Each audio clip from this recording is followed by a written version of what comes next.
आप कहेंगे पवित्र आत्मा मेरी मदद कर, मैं रूह और सच्चाई से परमेश्वर की आराधना कर पाऊं, मैं आत्मा में प्रार्थना कर पाऊं, मैं परमेश्वर के साथ अपना संबंध को मजबूत कर पाऊं। हालेलुया। अगर आप वर्शिप कर रहे हैं, जो लोग रियल वर्शिप करेंगे, मैं बड़े बड़े अनुग्रह को उनकी जिंदगियों में आते हुए देख रहा हूं इस समय स्पिरिट में।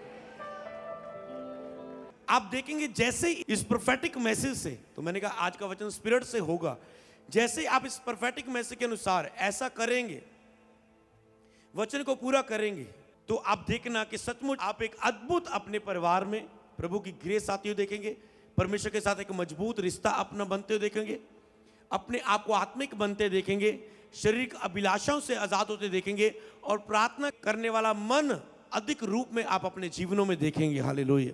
आपकी प्रार्थना में जाने का एक ही विषय होगा, परमेश्वर के साथ अपने रिश्ते को मजबूत करना। प्रभु कुछ नहीं चाहिए, बस मुझे तेरे जैसा बनना है, तेरी जैसी बातें जो तुझ में थी वो इस हफ्ते में और इसके बाद लगातार मेरे जीवन में पाई जाएं, ये आपका लक्ष्य होगा। हालेलुया। प्रभु का चरित्र आप में आएगा तो आप में चमत्कार आएगा। हालेलुया। जीसस के हो जाए, फिर उसका अपने हृदय में स्वागत करें, फिर उसकी रूह और सच्चाई से आराधना करें। परमेश्वर आपके जीवन में आना चाहता है। वहां पर यरूशलेम में प्रवेश किया, वो आपके दिलों में आना चाहता है।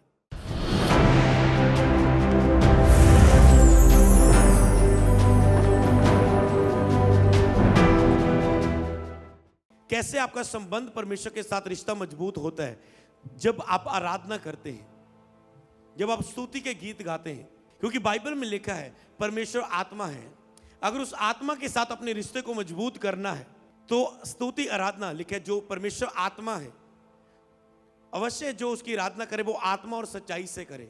सच्चाई से आप कोशिश करते हैं, आप मन लगाने की कोशिश करते हैं, प्रार्थना में नहीं लगा पाते, इसलिए आपको आत्मा की सहायता की जरूरत है। अगर आप आत्मा से वर्शिप करना चाहते हैं तो आपको होली स्पिरिट के साथ, होली स्पिरिट की सहायता, पवित्र आत्मा की मदद की जरूरत है।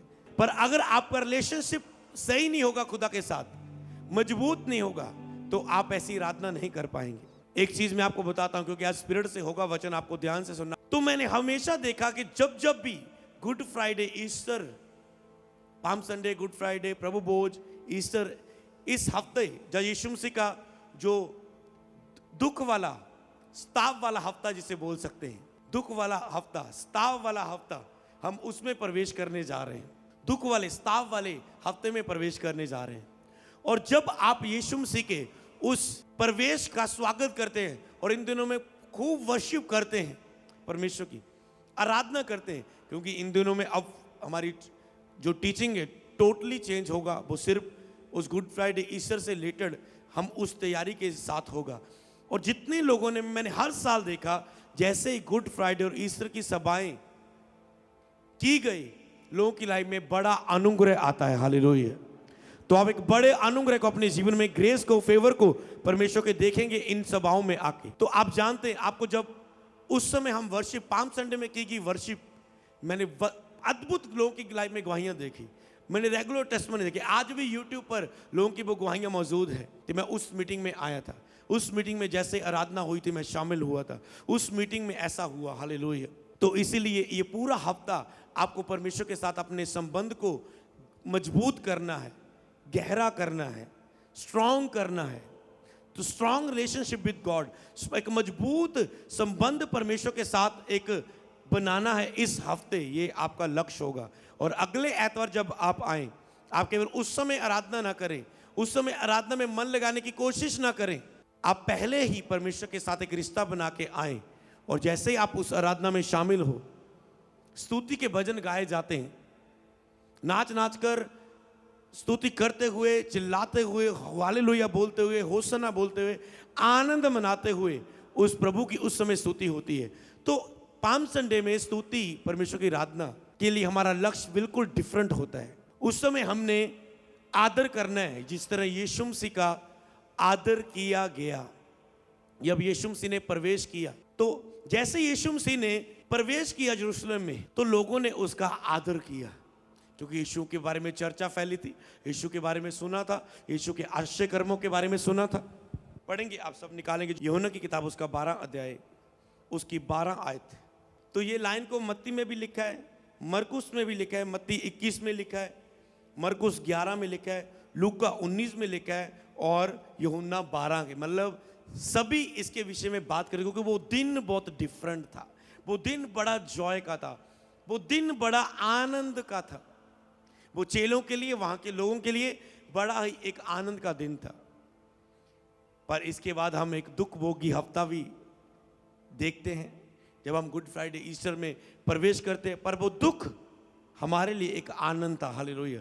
वो दुख जो हमारे ऊपर आने थे, परमेश्वर ने अपने पुत्र के ऊपर दे के उसे पाप बलि करके उसे मुर्दों में से जिलाया और उस दुख को खत्म किया। हालेलुया।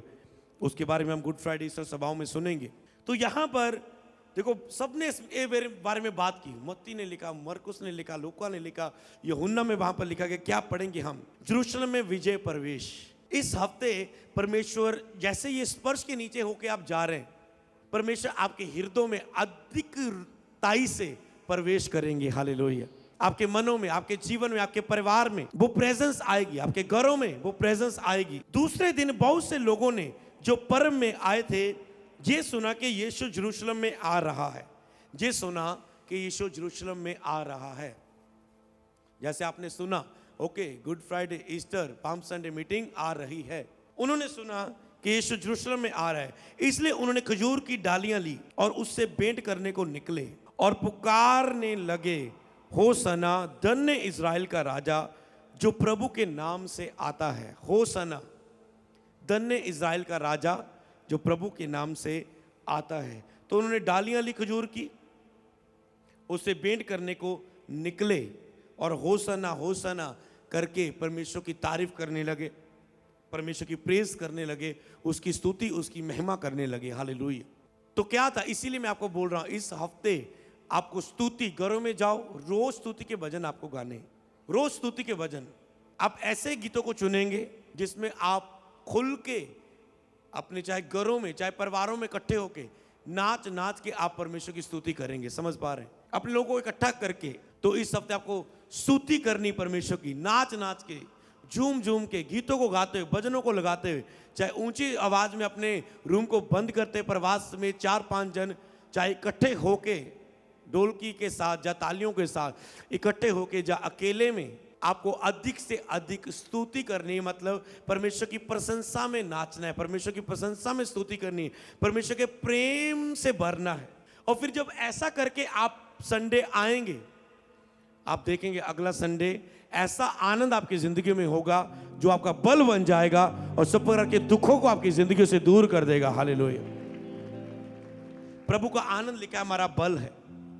तो उस आनंद से जो परमेश्वर में होगा, आपके अंदर बल आएगा। लेकिन प्रभु का आनंद हमारा बल है। तो जब उन्होंने प्रवेश किया तो उन्होंने डालियां ली, कपड़े बिछाए। अगर मैं इसे ही आगे पढ़ दूं, जब यीशु गधे का एक बच्चा मिला तो वह उस पर बैठ गया जैसे लिखा है। तब यीशु को गधे का बच्चा मिला, उसे लिया, उस पर यीशु मसीह बैठ गए। जब गधे को चुना गया, गधा एक नम्रता की पहचान के रूप में भी, यीशु मसीह नम्र थे। और यीशु मसीह ने ऐसा नहीं कि घोड़ों के साथ, रथों के साथ, राजाओं की तरह प्रवेश किया। सोचो को गधे को भी सवारी करता है? नहीं ना। तो उसकी हम्बलनेस को, उसकी नम्रता को आप देखते हैं, उसकी नम्रता को आप देखते हैं कि कितनी ज्यादा थी। तो इस हफ्ते दूसरा लक्ष्य लिखना आप, कि आपको नम्रता में जीवन जीना है। परमेश्वर के सामने, मनुष्यों के सामने आपको नम्रता में रहना है। परमेश्वर के सामने, मनुष्यों के सामने आपको देखना है और आपको कहना है, जीसस आपकी नम्रता मेरे जीवन में आई। जैसे आपके अंदर नम्रता थी, जैसे आपका नम्र स्वभाव था, वो मेरे जीवन में आए। और आप इस समय कहेंगे, प्रभु मुझे कुछ नहीं चाहिए। आज वो टच आपकी लाइफ में आ चुका है, सब कुछ मिल चुका है। इस हफ्ते आप अपनी प्रेयर रिक्वेस्ट के द्वारा नहीं जाएंगे परमेश्वर के सामने। वो आप बिलीव करें, बस आज टच हो चुका, अब रोज घोषणा करें वो हो चुका है। उसके लिए प्रेयर नहीं करनी है आपको, अपने विषयों के लिए जो आज स्पर्श के नीचे आ चुके हैं। आपको कहना है, मेरे ऊपर स्पर्श आ चुका है, प्रभु मुझे छू चुका है, बस हो चुका है। आपको बस बोलते जाना है उसी विश्वास को जो आज हुआ है। बस आपका प्रार्थना में जाने का एक ही विषय होगा, प्रभु। हालेलुया। ये आपका तीसरा पॉइंट होगा। पहला स्तुति, दूसरा नम्रता, तीसरा प्रभु के अंदर जो बातें हैं वो आपके अंदर पाई जाए, उसमें आप मनन करेंगे, उस चरित्र को आप प्राप्त करेंगे, उस चरित्र को आप प्राप्त करेंगे। तो आपने कहा प्रभु बस मेरा एक ही लक्ष्य है, जो बातें तुझे, मुझे कुछ नहीं करना, कोई जॉब काम, मुझे सेवकाई बढ़े, ये बढ़े वो बढ़े, ये करूं वो करूं, नहीं, बस मुझे तुझ में बढ़ना है। बस मुझे तेरे जैसा सब बाप, जो बातें तुझ में है, जो हृदय तुझ में, मुझे वो हृदय चाहिए। पवित्र आत्मा मेरी मदद कर, वो हृदय जो जीसस क्राइस्ट में था, वो हृदय जो अब्बा पिता का है, मुझ में वो हृदय आए। जैसे आप उस हृदय में बढ़ते हैं तो फिर जो परमेश्वर कर सकता है वो आप कर सकते हैं। हालेलुया। क्योंकि परमेश्वर के हृदय में ही, परमेश्वर के चरित्र में ही चमत्कार है। परमेश्वर का जो चरित्र है वो एक चमत्कार है। चौथी बात लिख लो, परमेश्वर का चरित्र ही चमत्कार है। परमेश्वर का चरित्र ही मिरेकल करता है, परमेश्वर के चरित्र ही चमत्कार करता है। जब परमेश्वर इजरायलियों पर बार बार उनकी नफरत पर, अविश्वास पर क्या दिखाया खुदा ने? चरित्र, और वो चमत्कार करता था। नबियों को अपने पास बुला के क्या दिया? मूसा जो कठोर, जिसने बंदे को मार दिया, लिखा वो नंबर बन गया। क्या आया मूसा के अंदर? परमेश्वर का चरित्र। पतरस ने जो 3 बार इनकार किया, पवित्र आत्मा से उसे भर के क्या दिया? चरित्र। हालेलुया। पौलुस के अंदर क्या था? मारता कूटता अपने अंदर वश में रखता था, क्या था? मसीह का चरित्र। कहता मैं मसीह की सी चाल चलो, कहता मेरी सी चाल चलो। वो कह पाया क्योंकि कहता मैं मसीह की चाल चलता हूं। चरित्र को कहता है मेरे अपनाओ, मेरी बातों को अपनाओ, मसीह की उस बातों को अपनाओ, क्योंकि मैंने मसीह की ही बातों को अपनाया, तुम भी उसे अपनाओ। हालेलुया। तो अगर आप इन चीजों को नहीं करेंगे, ये लक्ष्य नहीं होगा, तो ऊपर ऊपर से आके पाम संडे में वर्शिप करना, नाचना काम नहीं करेगा। क्योंकि परमेश्वर कहेगा ये लोग मुंह से तो मेरा आदर कर रहे हैं, होसना होसना, हालेलुया हालेलुया, डालियों के साथ, कपड़ों के साथ, मुंह से तो मेरा आदर कर रहे हैं, पर इनके मन मुझसे दूर हैं। वो आपके मनों को चाहता है, परमेश्वर आपके दिलों को चाहता है। अगला पॉइंट लिखे, परमेश्वर आपके दिलों को चाहता है, वो आपके दिलों में आना चाहता है। परमेश्वर की इच्छा है कि वो आपके दिलों में आए।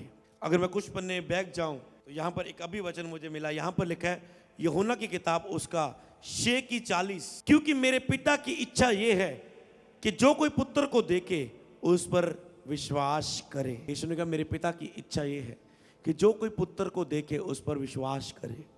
तो इस हफ्ते जो लोग जीसस क्राइस्ट पर बिलीव नहीं करते, अभी नए आने शुरू हुए चर्च में, लिखा पिता की इच्छा ये है कि आप उसके पुत्र पर विश्वास करें।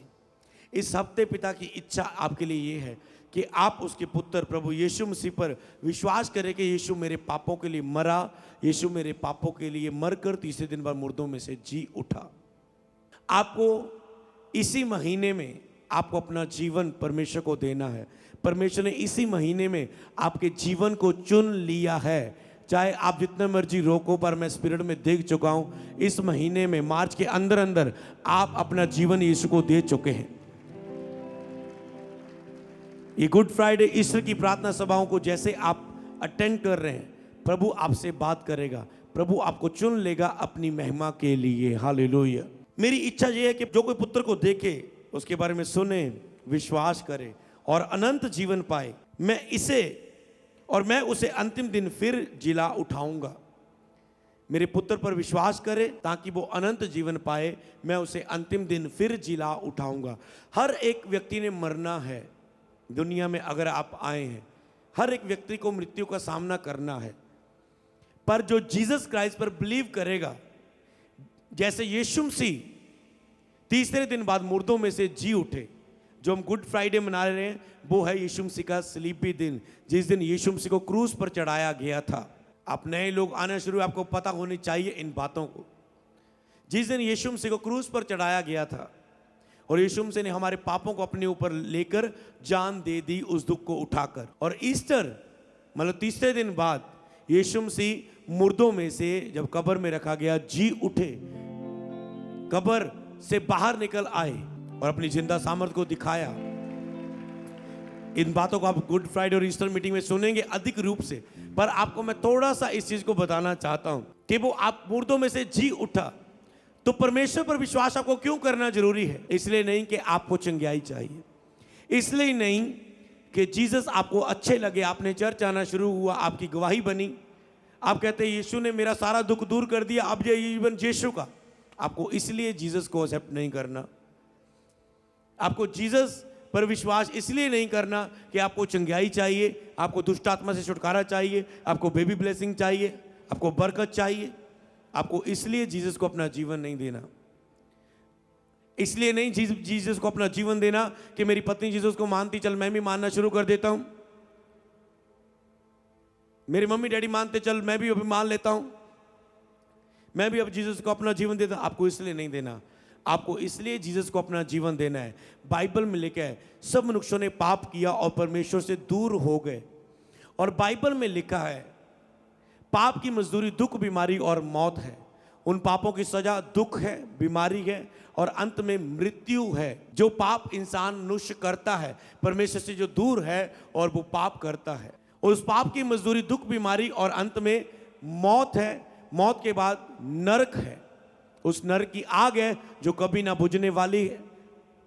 उस नरक की ऐसी तड़फन है, मृत्यु भी नहीं आएगी। एक तो होता ना, बंदा कहता ना कोई नहीं, ये शरीर में एक मृत्यु का एक सामना करता है, उसे पता है तड़फ, कोई कहता है ओके अच्छी मृत्यु आ गई, आराम से आ गया, हल्के में सोए रह गया, कोई ज़्यादा दुख का सामना नहीं करना पड़ा। कोई कहता है इसे 1 साल दुख में तड़पना पड़ा फिर मृत्यु आई, कोई कहता है इसे 5 साल इस दुख में तड़पना पड़ा फिर मृत्यु आई, कोई कहता है इसकी ये 10 सेकंड इसे तड़पते तड़पते मृत्यु आई।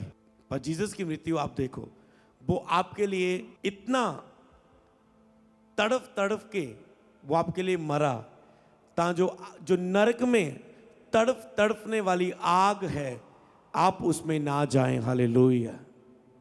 उस आग में क्या हुआ, वो आग लिखे कभी बुझने की नहीं, वो कीड़े का डंक कभी खत्म ना होगा, वो शरीरों को काटा जाना पर फिर भी मृत्यु ना आना, मतलब तड़फन तड़फन तड़फन तड़पते रहना मनुष्य ने पर मृत्यु ना आना।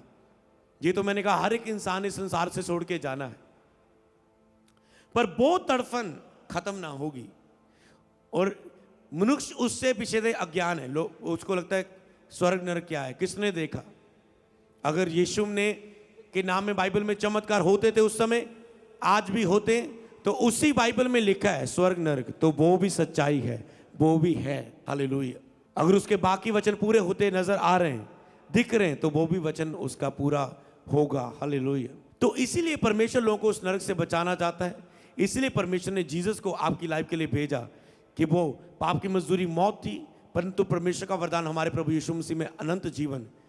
परमेश्वर ने अपने इकलौते पुत्र प्रभु यीशु को भेजा ताकि जो कोई इस पर विश्वास करे वह अनंत जीवन पाए, वह स्वर्ग को पाए।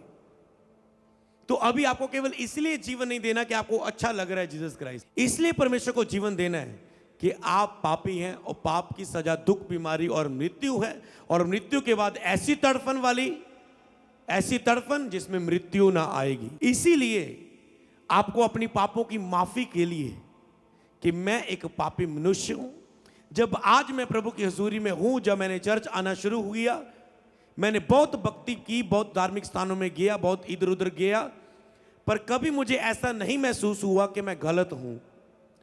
पर आज जब मैंने चर्च में आना शुरू हुआ, अगर आपको आपकी गलतियां महसूस होनी शुरू हो चुकी हैं कि मुझ में ये कमियां हैं, तो ये पवित्र आत्मा ही के द्वारा हो रहा है कि वो आपको इन पापों को धो रहा है और आपके जीवन में आ रहा है। अगर आपको ऐसा महसूस होना शुरू हो चुका है मुझ में ये पाप है, मुझ में ये पाप है, आप अपने पापों के कारण रोना शुरू कर चुके हैं, आप उस प्रभु के सलीब के कारण आपको रोना आना शुरू हो चुका है। जीसस के बारे में जब आप बाइबल में पढ़ रहे हैं, जान रहे हैं, सुन रहे हैं, उस इंटरनेट में उस जीसस की उस वीडियो को देख रहे हैं जैसे उसको सताया गया, मारा गया, अगर आप उस प्रेम में रो रहे हैं, इसका मतलब आप कहते हैं मुझे ऐसा रोना क्यों आ रहा है, मेरे साथ ऐसा क्यों हो रहा है। मैं आपको बताऊं, आपको परमेश्वर ने चुन लिया है और इसी महीने आप परमेश्वर को अपना जीवन दे रहे हैं। ये परमेश्वर ने मुझे बताया, इसलिए प्रभु कहते हैं बता, इन अपने मनों में सोच रहे हैं मेरे साथ ऐसा क्यों हो रहा, मेरे साथ ऐसा क्यों, क्योंकि परमेश्वर ने आपको चुन लिया है। इसलिए यही चीज है, जब आपके अंदर ऐसा होने लगा है कि ये सच्चाई है, यही मार्ग है, यही सत्य है, यही जीवन है। तो आपको अपने पापों से मन फिराते हुए कि केवल यीशु ही मेरे पापों को माफ कर सकता है, करके कि प्रभु मेरे जीवन में आइए, मुझे मेरे पापों की क्षमा चाहिए। जब तक आपका ये टॉपिक नहीं बनता, जो लोग नए आए, बपतिस्मा नहीं लिया, जीसस को अपना जीवन नहीं दिया, कि प्रभु मुझे मेरे पापों से माफ़ी चाहिए, जब तक आपका ये टॉपिक नहीं बनता, तब तक आप अपना जीवन प्रभु को नहीं दे सकते। जब तक आप ये नहीं मान लेते कि मैं एक पापी मनुष्य हूं। अगर सोचते मैं बहुत धर्मी हूं, बाइबल में लिखा कोई भी धर्मी नहीं, एक भी नहीं। बाइबल में तो लिखा एक भी नहीं, एक भी नहीं। कोई धार्मिकता में 100% व्यवस्था पर कोई नहीं चल सकता। केवल यीशु का लहू हमें सब पापों से शुद्ध करता है। व्यवस्था पर कोई नहीं चल सकता था, व्यवस्था दोष देती है और हर व्यक्ति ने नरक जाना था। तो परमेश्वर ने देखा कोई इन वचनों पर नहीं चल सकता, अब मैं ऐसा रास्ता करूंगा कि जो पाप की सजा मिलनी है मैं खुद अपने इकलौते पुत्र पर दूंगा और वो सबके लिए पापों के लिए जान देगा। इसलिए केवल यीशु मसीह पर विश्वास करने के द्वारा आपको उन पापों की माफी मिलती है। केवल यीशु मसीह पर विश्वास करने के द्वारा आपको पापों की माफी मिलती है। ऐसा नहीं कि आपको छोड़ने के द्वारा। आप जब जीसस पर बिलीव करते और अपनी पापों की माफी मांगते, जो पाप पहले किए गए, तो आपको उसके लिए माफी मिलती है। आपका उसका दंड आपके ऊपर, लेकिन जो मसीह यीशु में है उन पर अब दंड की आज्ञा नहीं है। बाइबल में लिखा है फिर अब दंड उनकी जिंदगी में नहीं रहता, फिर अब मृत्यु का, नरक का वो दंड उनकी अब जिंदगी में नहीं है। इसीलिए आपको पहले ही, अगर आपको ऐसा महसूस होना शुरू हो चुका है कि मैं एक पापी हूं, मैंने स्कूल टाइम से लेके, कॉलेज टाइम से लेके, बिजनेस, जॉब, अपनी जवानी के टाइम से लेके बहुत सारे ऐसे पाप किए, केवल शब्दों में नहीं, आपको स्पिरिट में उसके लिए दुख और पश्चाताप महसूस हो रहा है, इसका मतलब प्रभु आपको चुन रहे हैं, प्रभु आपके पापों को धो रहे हैं, प्रभु आपको अपना बेटा बेटी बना रहे हैं। धन्य है वह जिसके ऊपर प्रभु दया करे, क्योंकि बिना पवित्र आत्मा के, उसकी दया के कोई भी जीसस क्राइस्ट के पास नहीं आ सकता। ये दया होती है परमेश्वर की। कहते तूने मुझे नहीं, मैंने तुम्हें चुना है। जिसको परमेश्वर चुनता है और अपने पास बुलाता है, तो परमेश्वर ने आप पर दया करके नए लोगों को अपने पास बुलाया है। उस दया को ठुकरा ना देना, क्योंकि उसके बाद और कोई दया आपको बचा नहीं सकेगी, क्योंकि जीसस ही, यीशु ही प्रभु है। आकाश के नीचे मनुष्यों के बीच और कोई नाम नहीं है, इसलिए और कोई दया आपको फिर बचा नहीं पाएगी। परमेश्वर ने जो आपके लिए रास्ता दिया कि वो आपके जीवन को बचाए, इसीलिए आपको अपने पापों से मानना है और मन फिराने के कहते प्रभु मैं अपने पापों से मानता हूं, कृपया मेरे जीवन में आए कि दोबारा मैं पाप ना करूं, इसलिए मुझे आपकी और आपकी पवित्र आत्मा की जरूरत है। इसलिए जिसे पवित्र आत्मा पाना है, लेकिन मन फिराओ, लौट आओ, प्रभु यीशु मसीह पर विश्वास करो, तो तुम अपने पापों से मन फिरा के बपतिस्मा लो, तो तुम पवित्र आत्मा का दान पाओगे। तो पवित्र आत्मा आपको क्यों लेना है, बपतिस्मा आपको क्यों लेते हैं? कई सोचते हैं मुझ में तो गलतियां, अभी भी चर्च में आके अभी भी मैंने अपने पापों को, मुझे नहीं लगता मैं छोड़ दिया अभी मैंने अपने पूरी तरह से पापों को, मुझे नहीं लगता मैंने अभी पूरी तरह से नशे को छोड़ दिया है, मुझे नहीं लगता अब मैं फिर से गलती कर लूंगा। और वो चर्च आके वेट करते हैं कि मैं पूरी तरह से धार्मिक हो जाऊं, पूरी तरह से पवित्र हो जाऊं, फिर बपतिस्मा लूंगा। पर बाइबल बताती है बपतिस्मा आपको धर्मी बन के नहीं, क्योंकि धर्मी आप बन ही नहीं सकते, 100% धर्मी आप बन ही नहीं सकते। और परमेश्वर के पास प्रवेश पूरी तरह से धार्मिकता में ही हो सकता है, और पूरी तरह से धार्मिकता केवल एक ही तरीके के द्वारा है, वो है जब आप अपना विश्वास, जब आप अपने पापों को मानते और जीसस क्राइस्ट पर अपने विश्वास को लेकर आते हैं। और जीसस ने जब एक व्यक्ति सोच रहा है कि ओके मैं पहले अपना मैं इन चीज से छूट जाऊं, धर्मी आपको नहीं, धर्मी उसका आत्मा आपको, उसका लहू आपको, उसका जीवन आपको बनाता है। इसलिए अगर आप मानते हैं, सबसे पहले आपको सच्चाई पर बिलीव करना है। अगर आप मानते हैं, बाइबल में लिखा दुनिया का, अगर हम स्टार्टिंग को पढ़े, आदम हवा पहला दुनिया कैसे बनी, यहीं से बाइबल की शुरुआत होती है। आकाश कैसे बना, धरती कैसे बनी। और जब मैंने बाइबल को पढ़ा मुझे बिलीव हुआ ये सच्चाई है, क्योंकि इसमें शुरुआत की बात की गई है। जब दुनिया कैसे बनी, पृथ्वी कैसे बनी, आकाश कैसे बना, पहला मनुष्य कैसे बना, जब मैंने पढ़ा मैंने जाना ये सच्चाई है। जब मैंने बाइबल में जीसस की लाइफ को पढ़ा, कि उसने कोई भी पाप नहीं किया, मैंने जाना ये सच्चाई है। उसमें एक भी पाप ना पाया गया बाइबल में जीसस के अंदर, तो मैंने जाना ये सच्चाई है। और बाइबल में क्या, सच्चाई को जानो, सच्चाई तुम्हें आजाद करेगी। बपतिस्मा कब लेना है? जिस दिन आप चर्च रेगुलर आके बाइबल को पढ़ के मान गए कि बाइबल ही सच्ची है, जीसस क्राइस्ट ही सच्चाई है, जिस परमेश्वर, सच्चा परमेश्वर यही है, उस दिन आप लिखे जो विश्वास करे सो बपतिस्मा ले। आप बपतिस्मा ले सकते हैं, अपना जीवन प्रभु को दे सकते हैं। हालेलुया। समझ पाए? जिस दिन एक व्यक्ति ने सच्चाई को मान लिया कि हाँ ये सच्चाई है, और उसके बाद बीते पापों के लिए, पश्चाताप के लिए, मन फिराव के लिए आप बपतिस्मा लेते हैं, यीशु को जीवन देते हैं, फिर आपको पवित्र आत्मा का दान दिया जाता है, जो आपको पाप के विषय थे, लेकिन वो पाप और धार्मिकता के विषय में तुझे कायल करेगा, तुझे हिलाएगा कि चल धार्मिकता में खड़ा हो। आपने देखा जब आप मसीह में आए, आप सबका एक ही लक्ष्य बना, पास प्रेयर करें, पवित्रता से खड़े रहें, प्रेयर करें, आत्मा में उन्नति करें, प्रेयर करें, प्रभु के साथ सच्चाई में, प्रभु में बने रहें, प्रभु में बढ़े, पवित्रता में खड़े रहें, वचनों पर चल पाएं। आपका विषय ऐसा क्यों बन गया? मसीह में पहले ये विषय क्यों नहीं था? हम सब अपनी आत्माओं से पूछें, हम सबका विषय एक ही है, हमें पवित्र जीना है, बस पवित्रता में खड़े रहें। परमेश्वर की आज्ञाकारिता में चलने के लिए हम पूरा जोर लगाते हैं।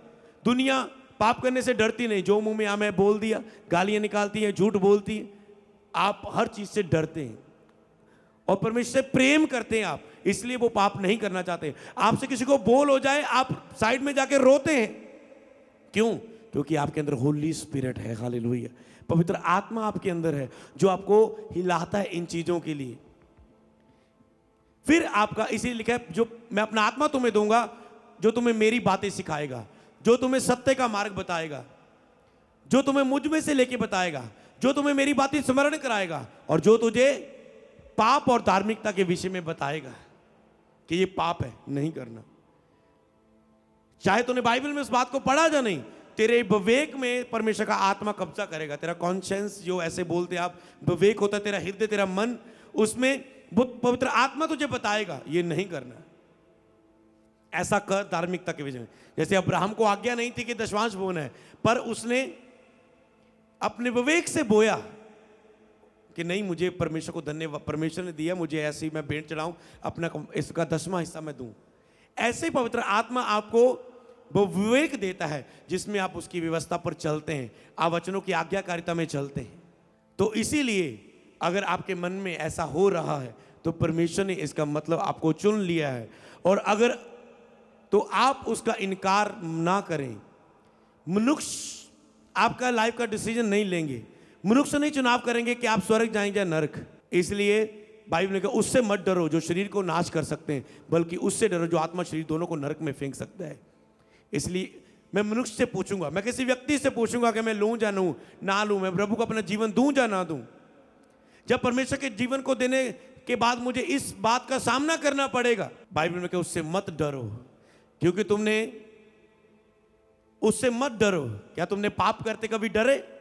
पर अब धार्मिक, तुम कितनी भी बुराई करो तुझे कोई नहीं रोकेगा। जैसे तुम सच्चाई के पास आ रहे, तेरा विरोध होगा, और इससे तुम जान जाओगे ये सच्चाई है, क्योंकि इसका विरोध हो रहा है। हालेलुया। इसीलिए परमेश्वर ने तुझे चुन लिया है, परमेश्वर ने तुझे जीवन दे दिया है। तो ये इतनी लंबी लाइन जो मैंने बोली, इसका मतलब परमेश्वर, वो लोग जिन्होंने अपना जीवन परमेश्वर को नहीं दिया, परमेश्वर चाहता है क्या, अभी बाइबल जब मैंने खोली तो मेरे सामने ये वचन आया, यूहन्ना 6 की जो 40 मैंने पढ़ा, मेरे पिता की इच्छा ये है कि जो कोई पुत्र को देके उस पर विश्वास करे, जो कोई पुत्र को देके जीसस क्राइस्ट के बारे में सुने उस पर विश्वास करे। लेकिन निश्चय हमारे उद्धारकर्ता परमेश्वर को ये अच्छा लगता है और बाता भी है कि सब मनुष्यों को का उद्धार हो और वह सत्य को भली भांति पहचान ले। 1 तीमुथियुस में लिखा है। परमेश्वर क्या चाहता है? परमेश्वर की इच्छा क्या है? कि सब मनुष्यों का उद्धार हो पापों से और वह सत्य को भली भांति पहचान ले। ये प्रभु की इच्छा है। तो क्या आप प्रभु की उस इच्छा को पूरा होने के लिए अपने जीवन को दे चुके हैं आज? इसलिए आज अपने पापों से मन फिराएं, आज ही बपतिस्मा लें, प्रभु के हो जाएं, प्रभु के बन जाएं। इसलिए मैंने कहा था आप वो जानेंगे जो परमेश्वर चाहता है आपको प्रेयर करनी, तो परमेश्वर आपकी जिंदगी को बचाना चाहता है। हालेलुया। परमेश्वर के साथ अपने रिश्ते को गहरा करें। जो पॉइंट आपको पहले दी गए बिलीवर्स को आप उसे अपनाएं। जो नए लोग आए, आपको जो वचन दिया गया, अपने पापों से मन फिराएं। बपतिस्मे के बारे में काउंसलिंग होती है, गाइडेंस होती है, प्रीच होता है हर मीटिंग के बाद, आप उसे सुने। ऑनलाइन जो है चर्च में आएं, अपना जीवन प्रभु को दें।